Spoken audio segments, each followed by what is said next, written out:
the type of mussels that people are more used to, but I always find them a bit overcooked and chewy and quite flavourless. So let's go for something else. I have those mussels just there. Bag of mussels, sir. Thank you very much.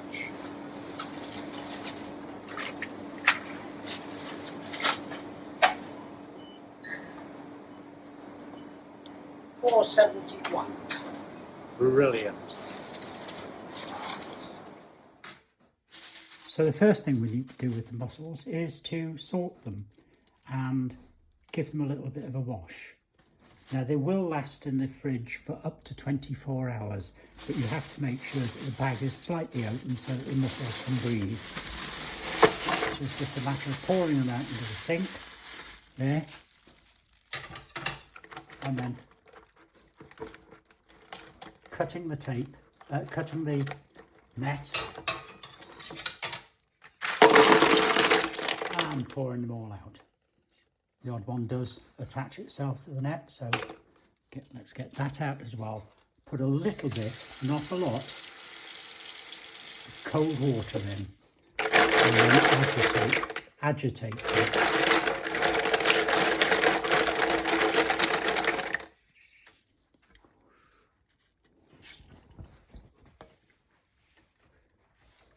You also need to have a reasonable sized colander at one side to put the live mussels into. Dead mussels go up there, but we'll do that now and show you how to do it. Okay, so some people like to clean them completely. I just take the beards out and they can be pulled out very easily, and they just go on there. That mussel is perfect because it's closed, tightly closed.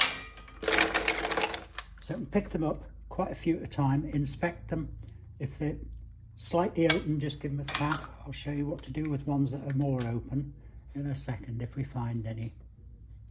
My grandmother always used to say one dead mussel, she called them mussels, will kill you. And it's very true. If they're dead, then, right, now that's a typical example of an open mussel. And what we have to do is just tap it on the sink or on the worktop and see if it closes. And if it closes, it's alive. If it doesn't close, I'll leave it up on the top there. And if it doesn't close, I'll have another go at it. And if it still doesn't close, what I'll do then is throw it away. There's another open mussel. So we tap them. I tend to use Scottish rope-grown mussels rather than lock-fine mussels because I see it's closed, although there is a little crack there, but it's still alive. Now this one has a break in it. I'll show you how to deal with that after we've cooked them, but I'm going to put that in because it's fairly tightly closed. There we go. So you just keep doing this, pulling the beards out, popping those on there and checking the mussels to make sure that as many of them are alive as possible. The reason I use these rather than lock-fine mussels, which are really nice mussels, is because I think they taste a bit better. Yep, these closed. Taste a bit better, and also I get far less dead.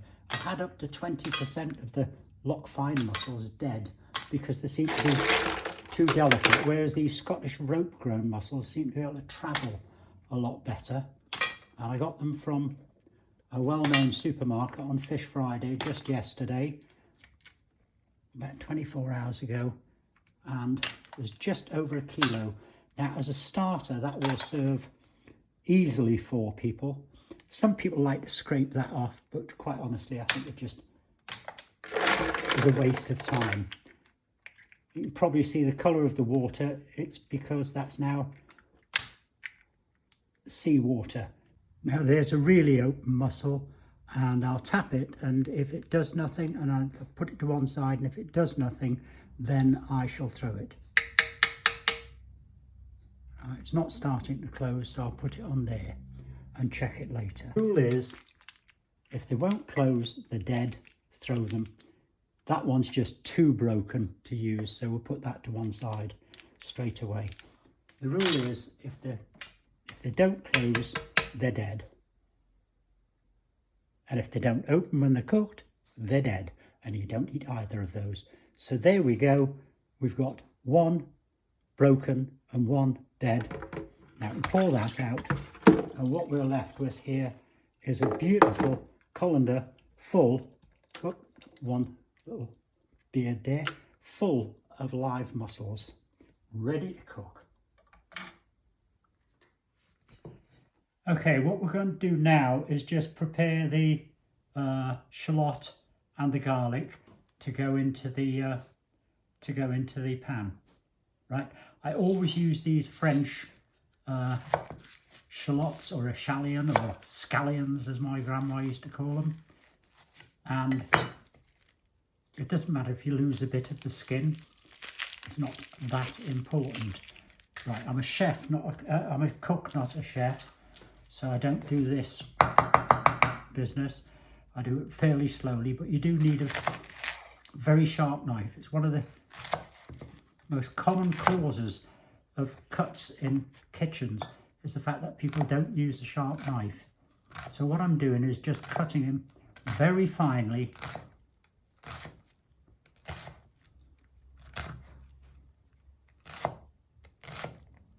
I think Madder Jaffrey used to say that. I'm not a chef, I'm a cook. A damn good one she was as well. Right, so there we go. There's enough of the shallot that you need. Put that to one side. And then garlic. Now garlic has a strange thing because people say it's very good for you, very good for your heart, very good for your circulation system.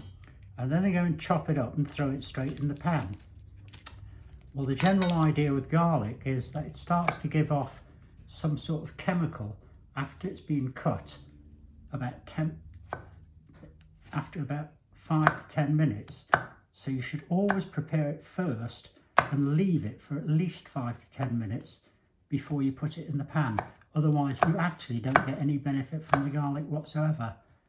I didn't realise that until a few months ago, until I read an article on it. So there we go.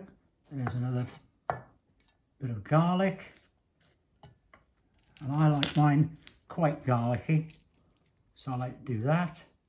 Don't bash it, just squeeze it gently. I know someone who bashes it, bam, bam, bam, bam, bam, and it doesn't do the worktop or the chopping board any good. It's far better just to be gentle and careful. This preparing Moules Marini is a labour of love. And that, folks, is about all you need, with the exception of two other items, sorry. And there we go. So what we have here is a small glass of white wine. Any will do. I prefer Sauvignon Blanc or a Viognier. I tend to stay away from Chardonnay because it's a bit too sweet. And about a bit of cream. And obviously to fry in butter. And I use salted butter because it's a seafood dish. There's a bit too much wine in there, so I'll just have to pour a bit out. Oh, delicious. Thank you. Okay, a good knob of butter into the pan. There we go. And a nice spoon. Now what we need to do is to heat the shallot and the garlic very slowly until they're just transparent. What we don't want to do is burn them because that would corrupt the whole taste of the dish. So what we're going to do is just pop it all in there. Once the butter's melted, get it round there like that. In.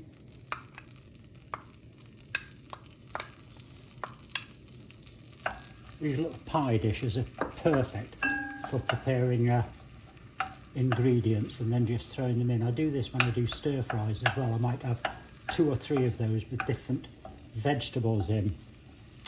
So here we go. We're just going to cook that very, very slowly. Right, we're at that point now where I can put the wine in. And so what I do is I turn the gas right up, get the wine in there like that.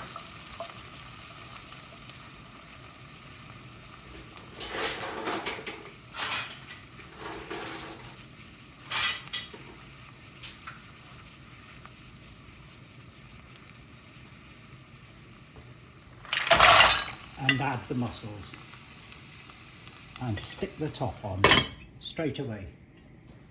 Now the gas is at its highest now and will remain so for the rest of the cooking.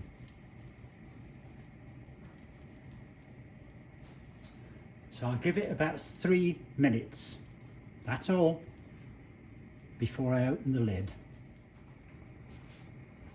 It's been about 3 minutes. Now I'm going to take a quick look at what's going on. Yeah, it's boiling. I'm going to add the parsley. You've no need really to chop the parsley unless you want to. It's quite good. And you see some of them have started to open now. Now you've got to turn them over because the ones that are trapped at the bottom can't open unless you turn them over. I used to do this in a very thin, narrow sort of asparagus pan and I wondered why it never worked. Okay, back again for a second turning. Let's see what's happening now. Beautiful. They're really starting to open up now.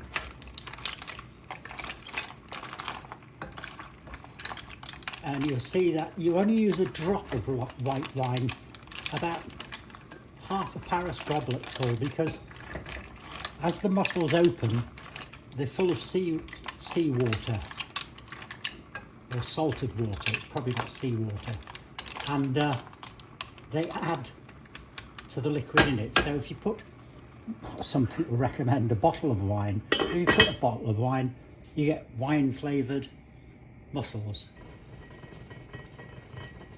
Right, let's have a look at this now. They're virtually all open, all of the ones that are going to open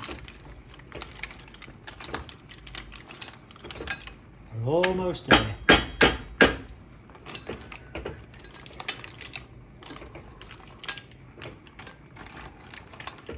Now if you overcook them, they get tough and they also get a funny taste about them. These are just deliciously sweet. And now we pour in a good dollop of cream near the end, not at the end, near the end, because we want the cream to warm up in the pan, and we also want to spread it amongst all of the Whoop. There we go, that one almost escaped.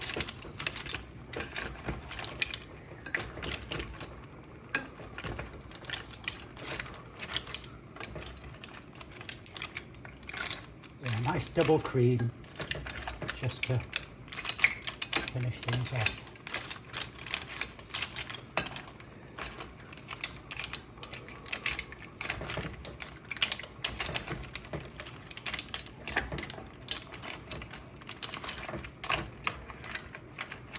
Get the creamy ones into the liquid.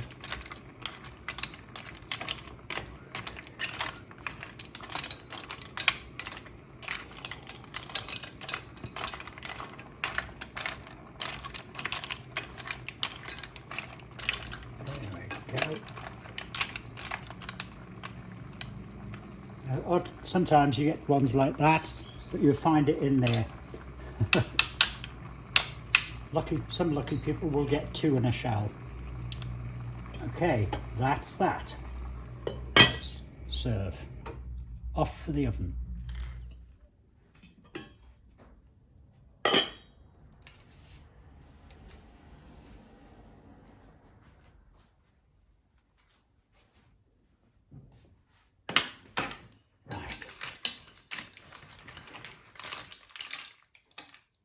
Here we go.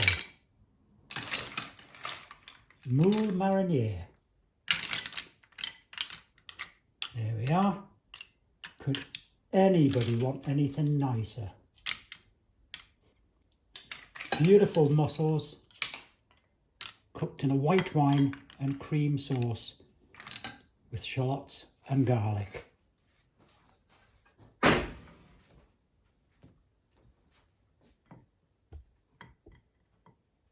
And soaked up with French bread.